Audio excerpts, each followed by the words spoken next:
This game will be won and lost if we can answer this question. How do you stop Erling Haaland? I think there is a real reason to play Dan Burn if it's just about stopping Haaland, which it kind of is. Especially after what he did the other day.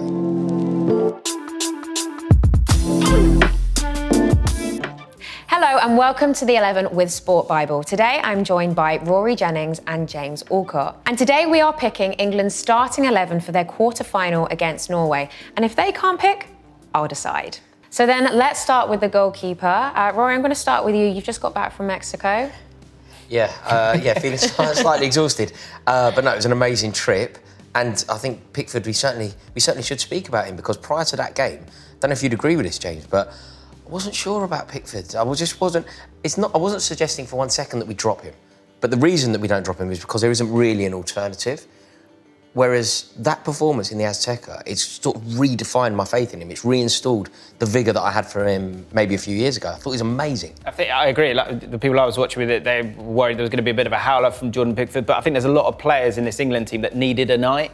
And I think Jordan Pickford was one of those. And he absolutely had a night, especially when we went down to 10 men. The way that he sort of took that box and made it his own in terms of coming out, which wasn't good for my heart, but he came and he punched everything in sight and stepped up and spoke about his high standards, and we saw them. So I agree with you. Those two saves, they were pivotal because of the timing of them. You know that Jimenez diving header? Like, if that creeps in at his near post, you would have probably gone, oh, it's a shame the keeper didn't get there. But you wouldn't have really blamed him. It was a top-class save in a hostile atmosphere at a pivotal point of the match. Well, then I'll pass this over to you. I get the honour. Yes, you do. Right, Pickford is in.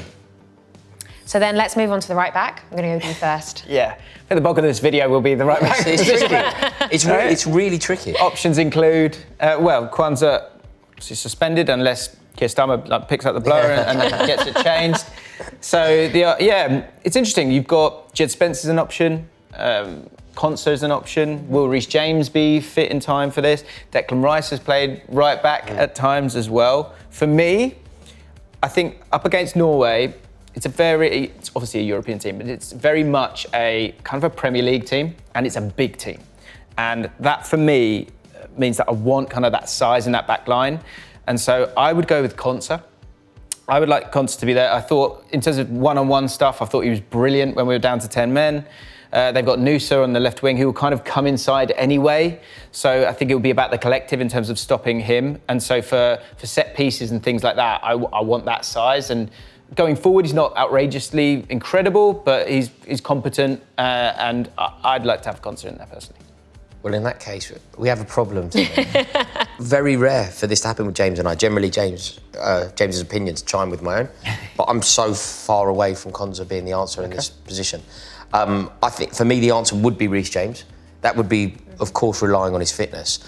But Konsa doesn't fill me with confidence. I feel in each game, if you think about the first game, he was responsible for that goal when he was backing off against Croatia. The second game, he got away with it, but that challenge against Ghana, I thought, was wild. Yep. Wild. The goal that Mexico scored, it was his shoddy clearance that resulted in that sort of free shot that was rifled into the roof of the net. I think Konsa is an excellent Premier League player.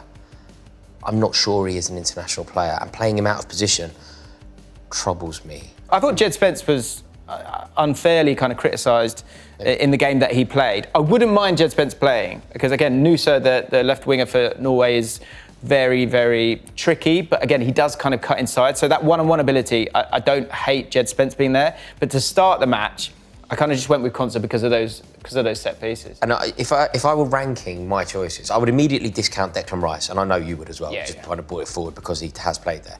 I would immediately discount Declan Rice. What we would lose from him in the midfield would be so destabilising. It's just not an option, which means there's 3 options at right back.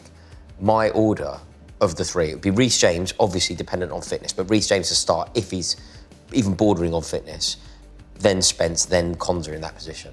So it's between Spence and Konsa. So if it's about fitness, let's go, my shout is Spence. Okay, well then that has made me problem a lot easier. James, we can go for a coffee now, because Tanya's got to sort this out. Yeah, good luck. I'm actually going to go with Spence. Are you? Okay. Yeah. We'll take it here. Well done, Jed. Spence. Perfect. Spence right back. Who have you gone for at left back? Left back's easy one. Nico Riley. Yeah, very, very simple.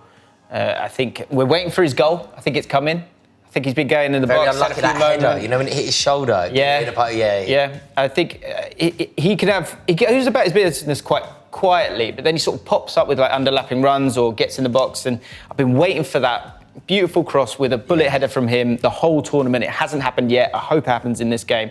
And again, you need his size. He's our best left back. For now, left back is easy, right? That's why I'm tapping left back. Yeah, that's probably one of the easiest picks. Yeah, left back, O'Reilly. Well, then let's move that in. So then it's time to pick the centre backs. Yes. Rory, do you want to go first? Yeah, so my pairing is, and again, there's a fitness issue, but my pairing is Mark Gahey and John Stones. Total agreement. No way. I would say, I agree. I'm very surprised. I'm intrigued to see if it's for the same reason. Why are you so surprised? Well, my rationale is Mark Gahey's England's best centre-half. Now, he's the best centre-half, so it's Gahey +1.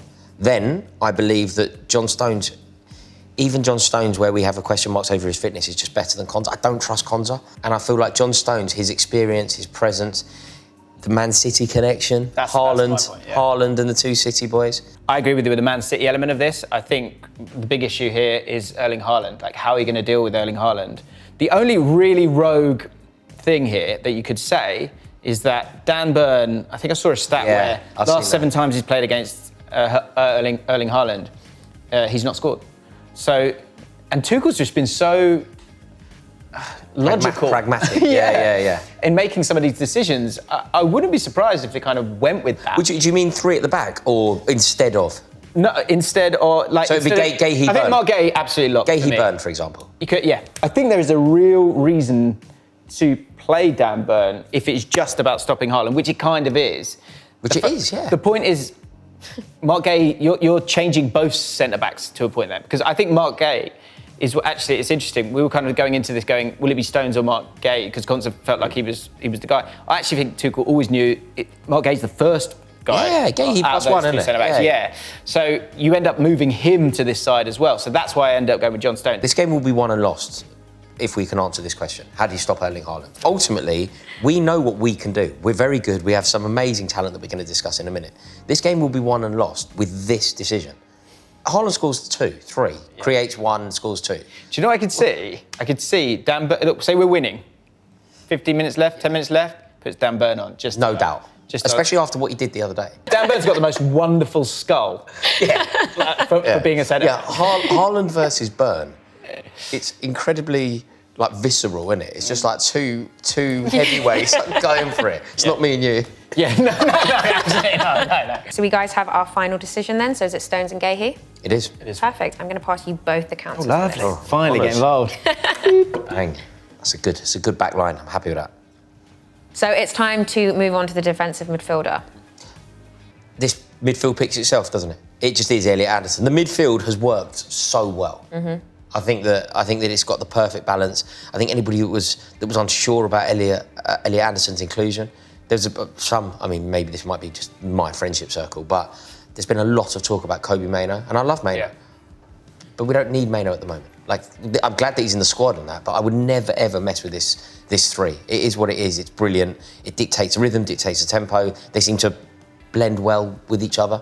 I just don't think that you mess with the midfield at all 3 positions. There are concerns with them at times in terms of Anderson's so aggressive and so he jumps out at times. But I actually thought, I really enjoyed him in the last game, and I thought the way we played kind of defensively was so much better in this game because Declan Rice was sort of with him a little bit more and Jude Bellingham was playing a bit further forward when we didn't have the ball. So I hope that continues because I think that defensively they read the game really well. The first goal, Declan Rice drives with the ball brilliantly, which no one's really spoken about. Covers, it's unbelievable. Yeah. And then the second goal, Elliot Anderson goes and wins it. So the sort of bite in that 2, because I see it kind of as a 2, really. Yeah.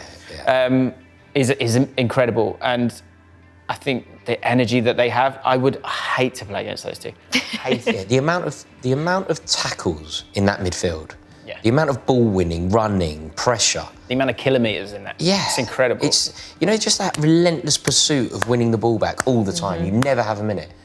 I don't know if there's a midfield press like it in the tournament. Like Patrick Berg and Ødegaard, they were really clever, sort of technical players. So they just need to be super switched on, which is another reason for John Stones in terms of seeing things, barking orders, that experience, just to keep Anderson with them a little bit more at times, which I think they will do as the teams get better and better. But yeah, but this is undoubtedly Elliot Anderson. Yeah. Well, then we've made our decision.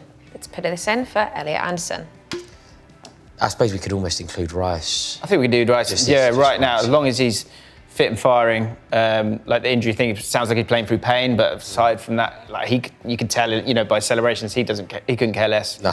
Great personality. If I would say to you, list 3 reasons we can win this World Cup, I think it's impossible to list 3 and not say the words Declan Rice. Yeah.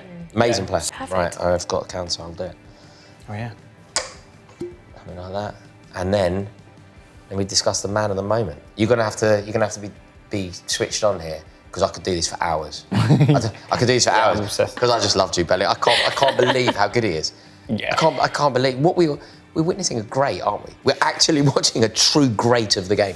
He goes in to mine, and I think a lot of people's all-time England midfield. Mm-hmm. Yeah. I'd put him in midfield because there's other talented players elsewhere, but actually, with this team, he's kind of playing up front. But he has played here. But he's played everywhere. you see him doing amazing work here. You see him doing amazing work here. You see he has aspects of when you think about greats, and the greats that we really do revere. He's like that. This bloke is just a thorn in their side and the jewel in our crown. He's everything to this 22 on the pitch. Yeah, and he scored a hat-trick, essentially, in that last game. Yeah, he did. The players that are able to do the things that he does, they wouldn't have been that aware of that moment just before half-time, I think it was, that turns it into 2-2. Yeah. That is a goal. And so he's everything. And look, we'll get onto Harry Kane, but he's our best player. And if there's one player that we need, touch wood, to be fit throughout this tournament, it is Jude Bellingham. He's in. So it's time for the striker. Ollie Watkins, he's got a play. I wouldn't mind seeing Harry Kane come off a little bit earlier in that game against Mexico, but let's not miss about. Harry Kane is integral to us. He is a surefire thing. The penalty was superb, by the way, because I was. The one thing I get a little bit nervous about with Harry Kane is penalties. Yeah, Denmark. Yeah, and the first game against Croatia, which he missed, didn't miss, but whatever. And he just drilled it in there. He's crucial. And a really lovely partnership with Bellingham forming as well. So, it's Harry Kane, obviously. It's Harry Kane. He's amazing. He's absolutely amazing, Kane. So we've made the decision. We'll put Harry Kane in there. Yeah. And then finally, the last 2 attackers. Let's go. For me, it goes Anthony Gordon. I think he's played his way into it. I've been very scathing about Gordon. Yeah. Very scathing. But he's proved me wrong, which is great. Yeah. So go Anthony Gordon, Bukayo Saka. Yeah, I agree. I think defensively, Saka, although he gave away the free kick for the first goal, but it was a dive. I think generally, without the ball, I trust him to track his runner a lot more. And actually, he's not at his best. He's not completely fit either. He somehow he's still getting assists. He is to go, yeah. Yeah, and the quality that he can show when it matters, even when he's not fit, I think is the important thing here, because Madueke at times gets to areas where you're like, it's sort of exciting and he's done a lot of the right things, but that last ball is just not really there for me. So Saka, who's hopefully getting fitter each game, has to start for me. And then Anthony Gordon, I think again in these games, where there's a little bit more space, I think he's been able to kind of enjoy himself a lot more. This is the first time that I've said Gordon. And every single time anybody's asked me about an England side, maybe him ever, I think he's been magnificent. Since he came on against Congo, changed the game. I thought he was absolutely relentless against Mexico. The end product is there. I think that bit of skill that he produced, when it looked like the ball's going out of play against Mexico and he kind of kept it on, knocked it into the space. Yeah, really clever. Properly brilliant. Yeah. And he must be a nightmare to play against. I think Rice and the right back for Norway, he kind of likes to bomb on a little bit. So there's like that space in behind, maybe on a counter-attack, that he could be really, really useful. I think Gordon is far more willing to pass the ball to Bellingham and Kane. Yeah. And Rashford, I think it might be one where we need a goal here, get on and do something for us. And that suits Rashford, because I think Rashford wants to score himself a little bit more than Gordon. So I think it's all been based on merit. The competition for place has been brilliant from Tuchel. He's played it brilliantly. And Gordon's in the ascendancy. So Do you agree, Gordon? Yeah, I think it has to be Gordon. I agree. Well, there you go, guys. Anthony Gordon and Bukayo Saka. Come on. Come on. Here is our starting 11.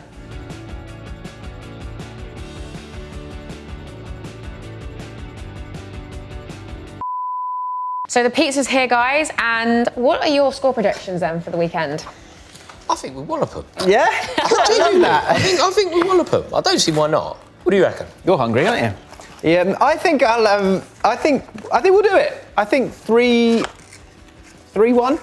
I think we wallop Yeah, them. they will score. Then it's Argentina in Atlanta. Yeah. Going to be historic, man.